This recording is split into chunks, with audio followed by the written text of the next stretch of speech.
Hi, and welcome to another edition of Coffee with Waymark. Today's episode is going to be on health savings accounts. Now, some of you may be aware of health savings accounts because you have one through work. Some of you may not, but I'll give you a little bit of a 101 on it.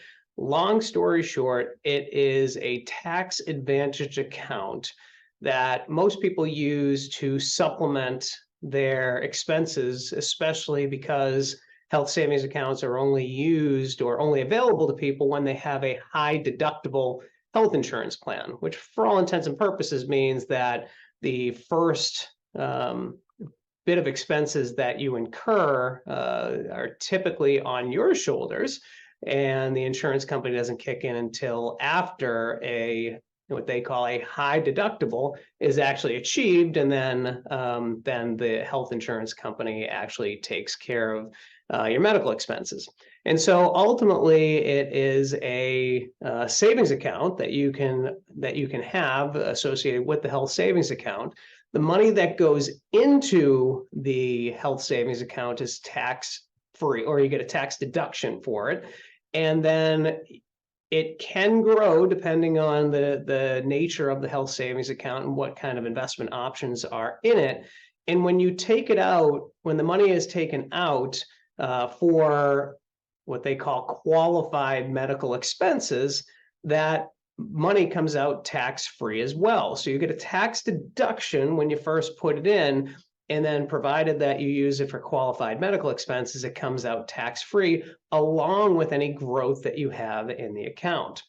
So the contribution limits are actually going up for the upcoming year, which is a good thing, especially for folks that are in the higher tax brackets. As you see that 2023, if you're an individual, you're not married, you can contribute $3,850 plus a $1,000 catch-up if you're over the age of 50.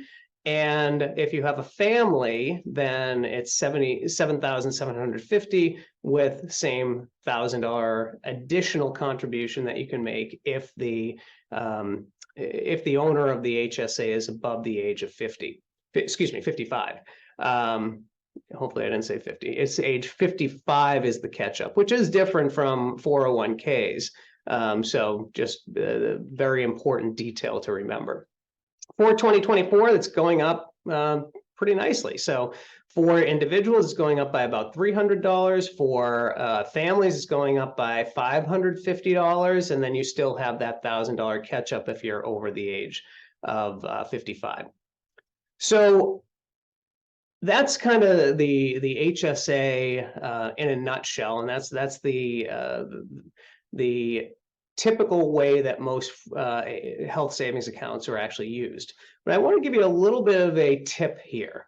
When it comes to health savings accounts can be used for any kind of qualified health expense, and it doesn't need to happen in the year that you actually make the contribution. So again, going back to what we just talked about, let's say for 2024, you are a family and you put in $8,300.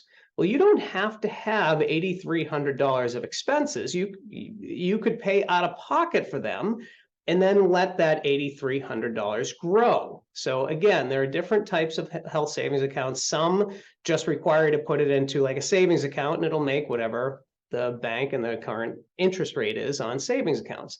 But many HSAs allow you to actually invest this money. And sometimes you can get pretty aggressive with the investments. And so this is an idea. So certainly not a recommendation. This is an idea for you to consider. That because you're getting a tax deduction up front, and all of the growth and the contribution that you made comes out tax-free when you actually start taking it out for qualified medical expenses, you may want to consider getting pretty aggressive with the investments, holding the money in the HSA, and then in retirement, when you have to pay Medicare premiums and Medicare copays, that you use the HSA for that purpose. So, example. So let's say that you put in the $8,300 that we just talked about, and you put it into a pretty aggressive investment. Let's say a S&P 500 mutual fund.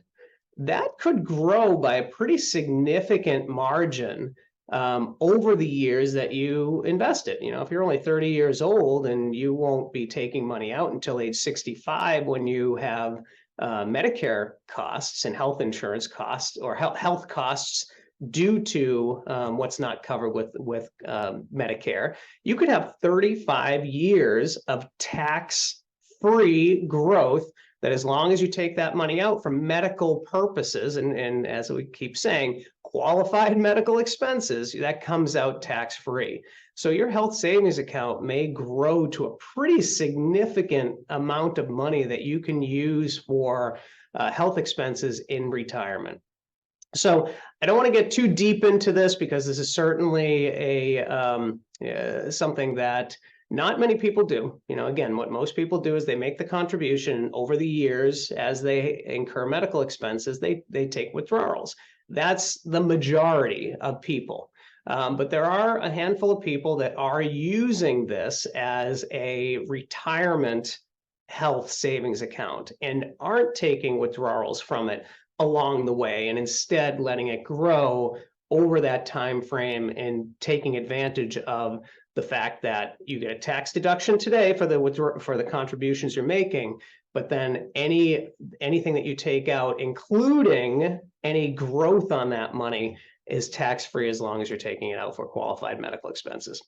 So there's your tip for the day. If you want to talk about it some more, feel free to reach out to our team. Definitely a different way of looking at health savings accounts, but you know, for some people, it might be a really good option for you to consider. Thanks so much for listening, and I hope you have a great day.